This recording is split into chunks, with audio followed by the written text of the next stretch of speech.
日本語では、他の人の名前を呼ぶとき、名前の後ろにさんをつけるのが普通です。さんは、男性か女性か、年上か年下か、結婚しているかしていないかなどに関係なく、誰にでも使えるので、非常に便利な言葉です。日本人の名前は、さんの前は名字を使うのが普通です。下の名前は、家族の間や親しい友人同士で使われ、仕事などのフォーマルな場面では、あまり使われません。ただし、外国人の名前の場合は、名字か下の名前かにかかわらず、本人が呼んでほしい名前に、さんをつけて呼ぶことが多いでしょう。さんと同じように名前の後ろにつけて使う言葉には、他に、くんやちゃん、様などがあります。くんは、同年代、または年下の男性を呼ぶときに使う、カジュアルな言葉です。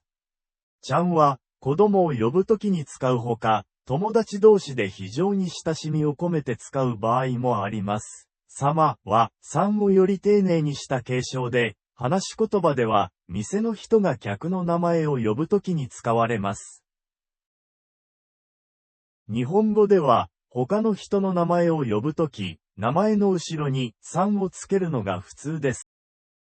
さんは、男性か女性か、年上か年下か、結婚しているかしていないかなどに関係なく、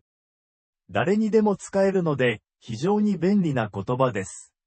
日本人の名前は、さんの前は名字を使うのが普通です。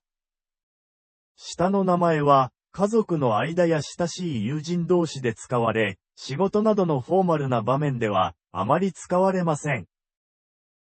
ただし、外国人の名前の場合は、名字か下の名前かにかかわらず、本人が呼んでほしい名前に、さんをつけて呼ぶことが多いでしょう。